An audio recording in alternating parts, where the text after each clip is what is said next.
à toutes et à tous. Aujourd'hui, je vous propose un petit défi. Votre mission, si vous l'acceptez, est de résoudre le problème suivant.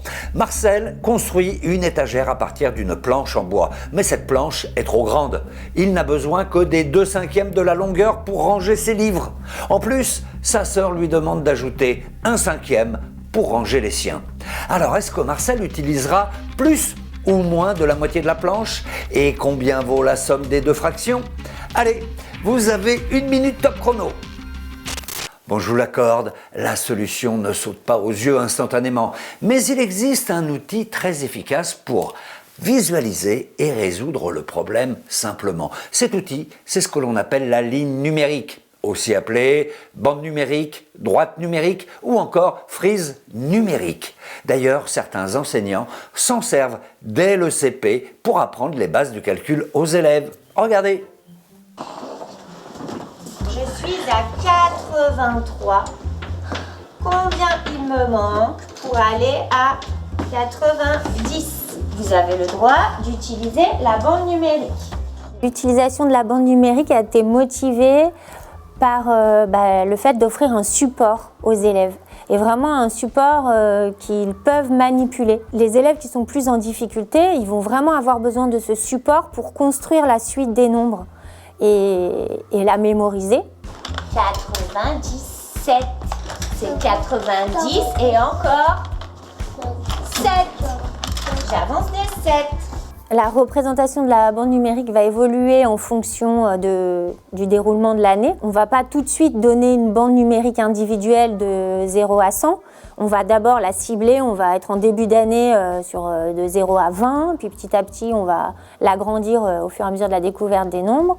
Par contre, on peut déjà dès le début offrir plusieurs représentations possibles pour apporter aux élèves plusieurs possibilités. Et ça va leur permettre à eux quelque part de choisir celle qui est plus en adéquation avec ce qu'ils ont comme image mentale.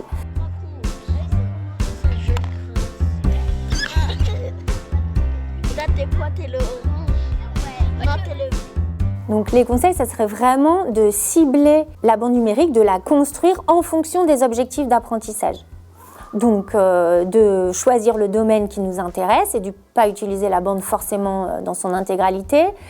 C'est aussi mettre des petits pièges, des petites choses pour forcer à pas seulement avancer mais aussi à faire des soustractions ou bien à masquer des parties pour justement obliger les élèves à passer à une image mentale de la bande numérique et pas seulement à avancer avec le pion ou avec le doigt. Le moyen trait, ça veut dire c'est le 5. Ah, le moyen, le trait qui est moyen, ici, il est au milieu et on se rappelle que c'est 5 unités. Très bien, Mohamed, il se rappelle de ça.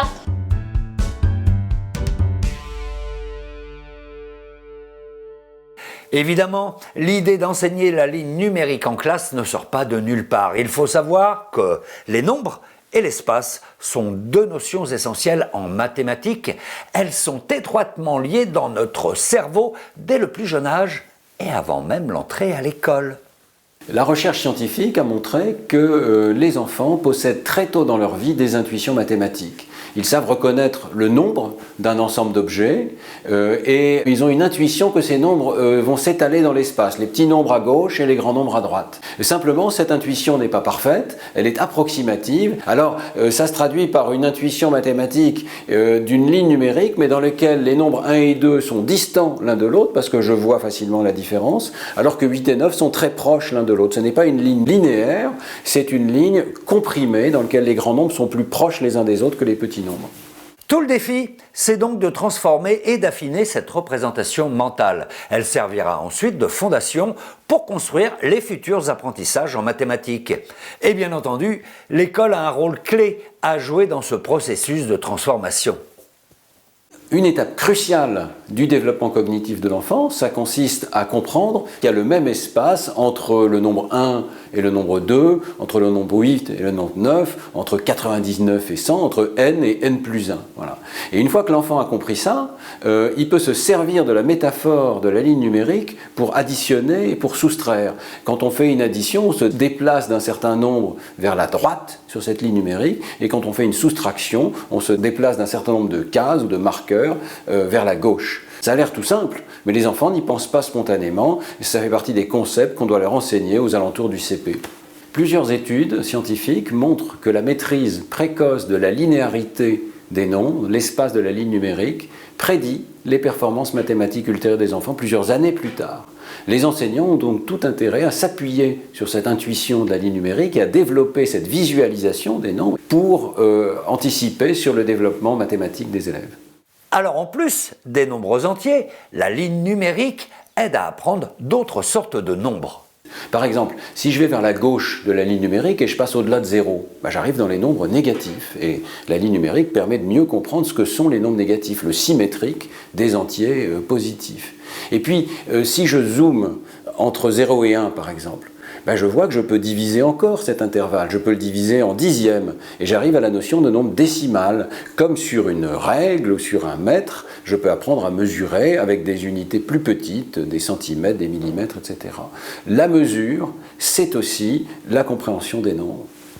D'ailleurs, c'est très utile de comprendre le sens des nombres décimaux. Oui, on en a souvent besoin, comme par exemple quand on utilise un mètre ruban.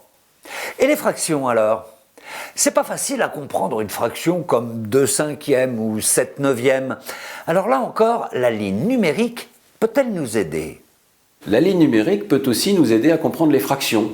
Parce que si je regarde l'intervalle entre 0 et 1, je ne suis pas obligé de le diviser en 10. On peut le diviser dans d'autres quantités, par exemple 5 ou 9, et ça donne accès aux fractions. Si l'enfant comprend que la ligne entre 0 et 1 peut être divisée en 5 et que chacun de ces intervalles représente 1/5 de la ligne de départ, eh bien, il a une intuition de ce que constitue la fraction 1/5. Justement, revenons à notre problème, l'étagère de Marcel. Vous avez trouvé la solution ? Allez, je vous aide grâce à cette ligne numérique virtuelle. Rappelez-vous, Marcel a besoin des 2/5 de la planche, alors divisons-la en 5 morceaux pour avoir des cinquièmes. Voilà, 1/5 et 2/5, ça c'est la part de Marcel. Mais sa sœur, souvenez-vous, a besoin d'1/5 en plus, ça fera donc 3/5. Là, c'est évident, Marcel utilisera plus que la moitié de la planche. Facile, non ? Alors bien entendu, la construction des mathématiques dans le cerveau des enfants est une thématique bien plus vaste et complexe. Si vous voulez en apprendre davantage, je vous invite donc à consulter les références qui accompagnent cette vidéo. Quant à moi, je vous dis à très vite. Ciao !